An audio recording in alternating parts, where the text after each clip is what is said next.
Já parou para se perguntar quanto rende 10 mil reais em diferentes investimentos? Hoje eu vou fazer um comparativo completo entre 8 investimentos completamente diferentes, tá? Sendo eles o Tesouro Direto, poupança, CDB, 2 fundos imobiliários, o MXRF11 e o HGLG11, 2 ações, a Petrobras e o Banco do Brasil e, por último, o Bitcoin. Eu vou fazer um comparativo completo, uma simulação real, te mostrando quanto teria rendido se você tivesse deixado 10 mil reais em cada um desses investimentos, por 1 ano, por 3 anos e por 5 anos. O resultado vai te surpreender de verdade. Eu vou te mostrar para que você analise, tire suas próprias conclusões e veja qual investimento pode fazer mais sentido para você de acordo com a sua realidade. Agora, olha só te peço uma coisa: se você quer parar de investir no escuro e começar a entender de verdade onde você está colocando o seu dinheiro, se inscreve no canal, deixa o like, ativa o sininho, porque o objetivo aqui é te ajudar a pensar como investidor e construir patrimônio com estratégia e consciência, beleza? E olha só, antes de ir para a tela do notebook, onde eu vou te mostrar essa simulação na prática e eu tenho certeza que os resultados vão te surpreender, você precisa entender que nós vamos comparar diferentes classes de ativos com características, riscos completamente diferentes. Tudo isso olhando dados passados, e dados passados não garantem resultados futuros. Esse vídeo não é uma recomendação de investimentos, mas é um vídeo que vai mudar completamente a sua forma de pensar. Vamos lá então, vou fazer um breve resumo sobre cada um desses investimentos, tá? Começando pela poupança. Talvez um dos investimentos com menores benefícios da lista. Por quê? Quanto que rende a poupança, Luan? Olha só, se a Selic ela tiver acima de 8,5%, que é o cenário atual, atualmente a Selic está 14,5%, a poupança ela rende 0,5% ao mês. Então ela rende 0,5% ao mês, mais uma taxa referencial que costuma ser mais ou menos 0,17%, vai depender ali do mês. Resumindo, atualmente a poupança está rendendo algo em torno de 8% ao ano. Isso enquanto a taxa Selic está 14,5%. E existem vários investimentos que acompanham essa taxa Selic, e é por isso que a poupança é um dos investimentos que você vai ter uma menor rentabilidade. Já o CDB, falando agora de CDB, geralmente ele vai acompanhar ali a taxa Selic, tá? O CDI. Então a taxa Selic ela tá 14,5%. Se você faz um investimento em um CDB, você vai ter os seus rendimentos acompanhando essa taxa CDI, tá? Então 14,5% ao ano atualmente. Agora olha só, outro ativo, MXRF11. Agora esse aqui é um queridinho, tá? O pessoal gosta muito do MXRF11. Ele é um fundo imobiliário do segmento de papel. Ele tem bons rendimentos e é um dos fundos com maior número de cotistas da bolsa. Basicamente, o MXRF11, ele empresta dinheiro para empresas que vão atuar no setor imobiliário através de CRIs. E ele recebe juros e correções por ter emprestado esse dinheiro para as empresas. E você, quando você vai lá, compra uma cota de MXRF11, você está investindo em um fundo que atua dessa forma e você também vai ter o recebimento desses juros, tá? Que é totalmente diferente do HGLG. O HGLG é um fundo de tijolo, ou seja, quando você compra o HGLG, você está comprando na prática imóveis físicos. O HGLG hoje ele tem mais de 25 galpões logísticos e ele ganha principalmente alugando esses galpões logísticos para grandes empresas como Mercado Livre, Amazon, Shopee e outras empresas também. E quando você tem uma cota, você também vai receber ali esses aluguéis. É um dos fundos queridinhos da bolsa, basicamente é o feijão com arroz, o básico bem feito, tem bons rendimentos e é considerado conservador, robusto e seguro, levando em consideração os dados passados, tá? Lembrando, dados passados não garantem resultados futuros, mas ao longo dos anos o HGLG tem tido uma boa gestão. Agora olha só, a primeira ação que a gente está comparando nesse vídeo aqui é a Petrobras, uma das maiores empresas da Bolsa de Valores, e ela basicamente é uma das maiores empresas de petróleo do mundo, tá? E ela atua principalmente na exploração, produção, refino e venda de petróleo e derivados. A empresa ela ganha dinheiro vendendo petróleo, combustíveis e outros produtos ligados ao setor energético, sendo muito beneficiada quando o preço do petróleo ele sobe, tá? Que é o que está acontecendo atualmente. A gente está passando por guerras, a gente está passando vários fatores que tá fazendo o preço do barril de petróleo subir muito, e a Petrobras, de uma certa forma, ela se beneficia com isso porque é o campo de atuação dela, tá? Banco do Brasil, gosto muito do Banco do Brasil, um dos maiores bancos desse país, sendo um banco de economia mista, uma das empresas mais mais antigas também. Só para você ter uma ideia, o Banco do Brasil ele foi fundado dia 12 de outubro de 1808 por Dom João VI. Então é uma empresa muito antiga, é o maior financiador do agronegócio do país. E isso é muito importante porque o Brasil, ele lidera a exportação de soja, de carne bovina, de carne de frango, de açúcar, de café. Só para você ter uma ideia, olha só, o Brasil, ele é o maior exportador de suco de laranja do mundo. Ele é líder global com cerca de 60% da produção e 75% do comércio internacional do produto. Então, o Banco do Brasil, ele sendo um dos maiores bancos que financia o agro, que empresta dinheiro para o produtor, para que tudo isso seja possível, ele se torna nesse cenário uma empresa muito robusta que eu gosto muito. E por último aqui agora, antes de ir para a tela do computador, o último ativo que nós vamos comparar é justamente o Bitcoin, que é uma criptomoeda, tem uma polarização, muitas pessoas gostam, muitas pessoas não gostam, mas o fato é, o Bitcoin, ele é um dinheiro digital que funciona sem depender de bancos ou governos. E é por isso que muita gente vê ele como uma alternativa ao sistema financeiro tradicional. O grande diferencial do Bitcoin é que ele é deflacionário, tá? Então o Bitcoin, ele não sofre com a inflação justamente porque só existirão 21 milhões de moedas. A inflação é quando o dinheiro vai perdendo valor, os produtos vão ficando mais caros, o governo vai lá e imprime mais dinheiro, certo? Só que o Bitcoin existirão apenas 21 milhões de moedas e isso que cria aquela sensação de escassez parecida com ouro. E com o tempo, com empresas gigantes, com fundos e até países começando a investir no Bitcoin, isso vai aumentar cada vez mais a sua relevância no mercado. O Bitcoin ele foi criado em 2008 e ele já tem mais de 15 anos de existência, tá? Muitas pessoas falam, mas o Bitcoin ele vai morrer, ele vai parar de existir. O fato é que até hoje ele não só conseguiu superar todas as crises, mas ele teve uma rentabilidade bem alta. Se você comparar lá do início até agora, foi um dos investimentos que mais se valorizou ao longo dos anos, tá? Só que você precisa ficar atento porque o Bitcoin, ele é uma moeda e ele é um ativo que tem uma oscilação muito grande, então ele pode cair bastante, é um investimento que você precisa ter paciência e visão de longo prazo. Eu sempre falo, acho que vale a pena ter 10% da carteira em Bitcoin pelo seguinte cenário, se por acaso o Bitcoin ele vir a se valorizar muito ao longo dos próximos anos, você vai estar se expondo a esse ativo. Caso o Bitcoin deixe de existir, você vai perder 10% da sua carteira, certo? Então não é algo que vai te quebrar, mas se ele multiplicar muito, você vai ganhar com o crescimento dele. Então sempre vale a pena você se expor, diversificar a sua carteira, tá? Bom, beleza, já entendi tudo isso, todos os ativos que nós vamos comparar. Agora eu quero saber quanto que rende, se eu colocar 10 mil reais lá em cada um desses investimentos, quanto que rendeu no último ano? Quanto que rendeu se eu tivesse deixado lá por 3 anos e por 5 anos? Eu vou te mostrar aqui na prática, na tela do meu computador. Mas antes, se você tá gostando desse vídeo, de verdade, se inscreve nesse canal aqui, porque toda semana tem um radar semanal com as principais notícias do mercado, você não fica de fora de nada que está acontecendo, tem vídeos para você aprender sobre investimentos aqui na prática e de forma descomplicada, tá? Aqui não tem complicação não e eu vou te mostrar tudo. Vamos lá então, olha só quanto que rende cada um desses investimentos aqui se eu tivesse investido 10 mil reais. Já aparece aqui para você, olha só, a poupança, tá? E lembrando, eu vou te mostrar quanto que rende se você deixar por 1 ano, 3 anos e 5 anos, certo? Se eu tivesse deixado no último ano, quanto que teria rendido 10 mil reais na poupança? R$10.832,35, tá? Teria rendido exatamente esse valor aqui, porque se você for analisar, não é muito, certo? Por isso que a poupança talvez não seja o melhor investimento para você deixar o seu dinheiro e você precisa pensar em outras alternativas que também tem alternativas muito seguras, como por exemplo o Tesouro Direto. Luan, quanto que o Tesouro Direto teria rendido se eu tivesse deixado por 1 ano? Olha só, se você tivesse deixado, já teria rendido bem mais. Então você teria aí 11.483,24. Você percebe a diferença? Olha só, quando você investe no Tesouro Direto, você está emprestando dinheiro para o governo. E o governo, qualquer problema que ele passe, ele pode imprimir mais dinheiro. Então a probabilidade de ele não te pagar é extremamente baixa, certo? O dia que o Tesouro Selic, que o governo não estiver arcando com esses pagamentos aqui, você pode ter certeza que as empresas também já vai estar tudo um caos. Então o que eu quero dizer com isso? Que é um investimento extremamente seguro, certo? Assim como é a poupança poupança também. Eu diria que é até mais seguro do que a poupança, certo? E você já vai ter uma rentabilidade bem maior. E para você investir no Tesouro Direto, você consegue investir através do seu banco, através da corretora. Só você acessar o aplicativo, vai lá em renda fixa que você vai encontrar lá Tesouro Direto. Tesouro Direto é você emprestando dinheiro direto para o governo, para o tesouro, para os cofres públicos, e em troca você vai ter uma rentabilidade. Agora, e o CDB? O CDB é você emprestar dinheiro para o banco, tá? O que você precisa analisar quando você vai investir no CDB? Quem é o emissor? Então, eu vou colocar aqui qual que é o banco emissor. Você precisa entender para qual banco você está emprestando esse dinheiro, para ver se é um banco confiável, se faz sentido. Lembrando que o CDB,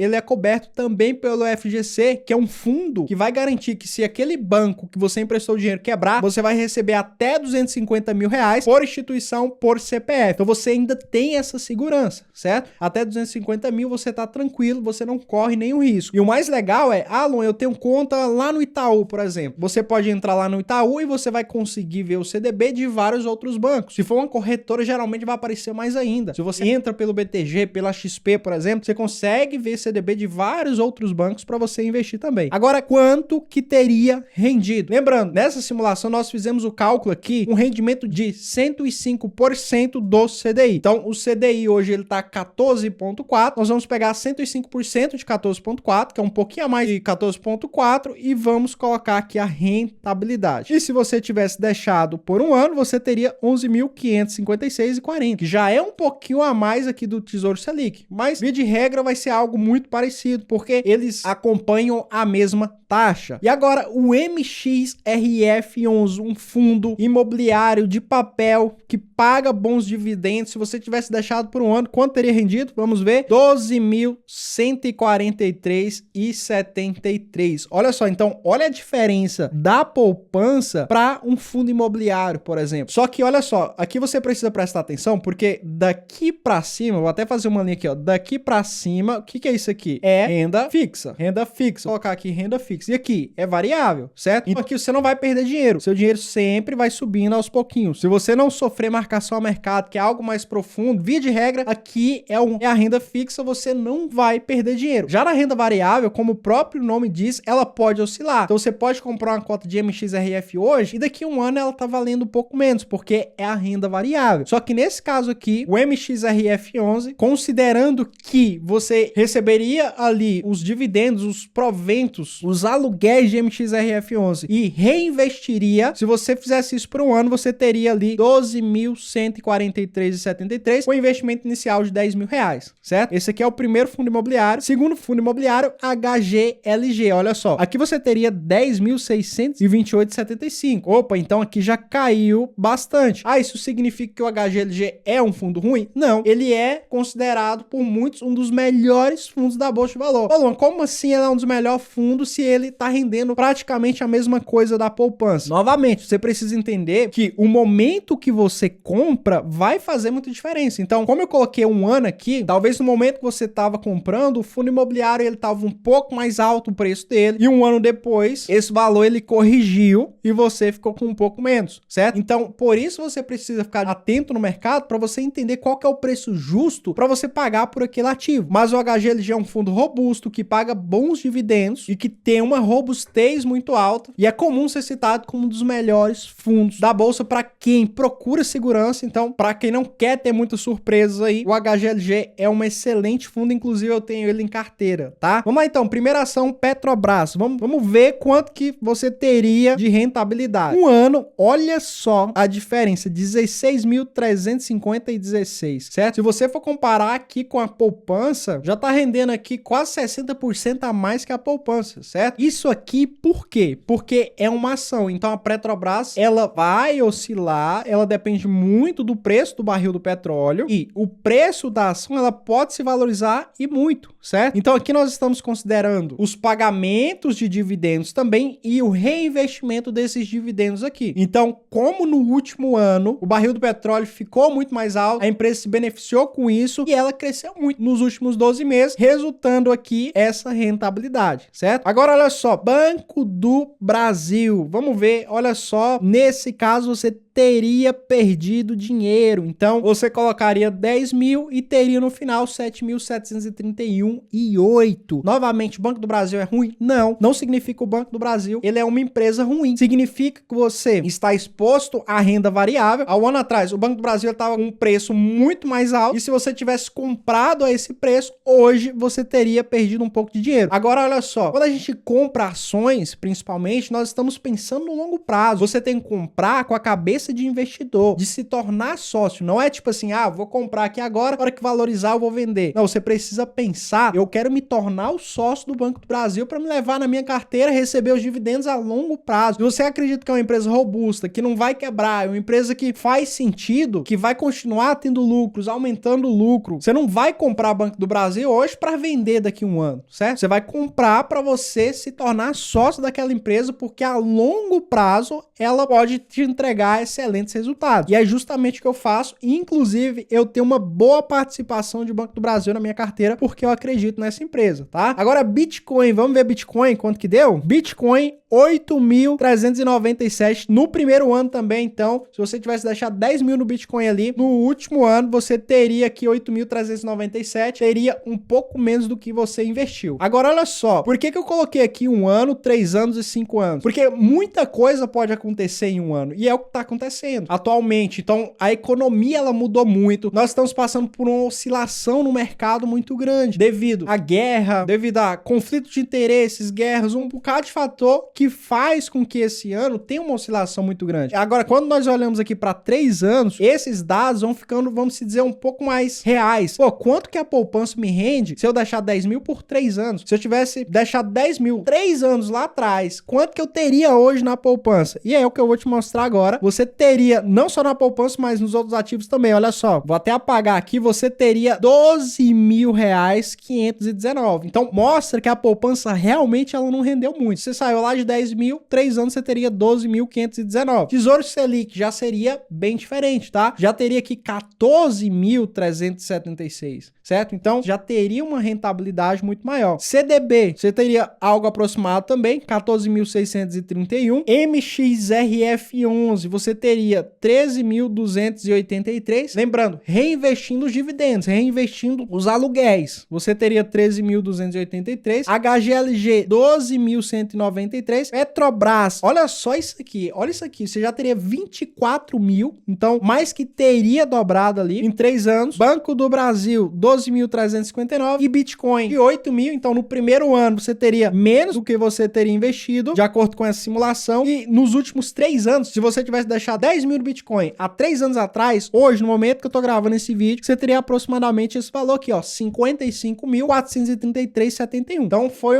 uma multiplicação aqui de mais de 5 vezes. Lembrando, resultado passado não garante resultado futuro e você precisa ficar de olho nisso. Isso aqui são os dados passados do que aconteceu, beleza? Agora, Luan, em 5 anos, como que seria essa conversa? Vamos olhar aqui? Olha só, poupança, 14.228. Então você percebe que a poupança ela vai aumentando um pouquinho a cada ano, ó, de 10 mil para 12, de 12 para 14.228. Tesouro Selic a mesma coisa, de 11 mil para 14, de 14 para 17. Mas olha só a diferença que já tem você tirar o seu dinheiro da poupança e colocar, por exemplo, no Tesouro Selic, também é um investimento muito seguro. Você teria aqui mais 17 mil reais aqui, certo? CDB, você teria quase 18 mil reais se tivesse rendendo 105% do CDI. MXRF11 teria aqui 17.283, mais ou menos a mesma coisa de um CDB. HGLG 14.200, ele é um fundo imobiliário mais conservador, então você teria um pouquinho menos, mas ao mesmo tempo você não vai ter muito surpresa com o HGLG. Ele pode ter uma rentabilidade um pouco menor, dependendo ali de um curto, médio prazo, mas você não teria perdido dinheiro. Olha só, você teria saído de 10 mil para 14 mil. Petrobras, você teria saído de 16 mil, 3 anos 24 mil e 5 anos 63 mil reais. Então a Petrobras, ela se valorizou muito. Isso por quê? Porque há 5 anos atrás o preço da ação da Petrobras estava bem menor do que está hoje, certo? Justamente porque hoje a bolsa ela bateu mais de 180 mil pontos, as empresas cresceram muito e a Petrobras especificadamente ela valorizou valorizou muito por causa do barril do petróleo, que tá bem alto nos momentos atuais. Banco do Brasil, de R$7.000 aqui no primeiro ano, você teria mais que dobrado um pouco ali o seu investimento depois de 5 anos. Então, isso aqui também é excelente, tá? Imagina um investimento que você coloca ali, você consegue esse resultado. Meio que você conseguiu dobrar o seu aposta ali em 5 anos. Se isso aqui fosse, um exemplo, 500 mil, você teria multiplicado, teria 1 milhão, de acordo com esses resultados passados, tá? E o Bitcoin, olha só que interessante. Bitcoin, ele foi para 55 mil. No último ano, ele teria perdido dinheiro. Se você tivesse investido 10 mil há 3 anos atrás, hoje você teria 55 mil. E se tivesse investido 10 mil há 5 anos atrás, hoje você teria 32 mil. Por que que caiu de um ano pro outro? Porque há 3 anos atrás, o Bitcoin ele tava em alta. Ele tava em alta e hoje, considerando, ele deu uma queda.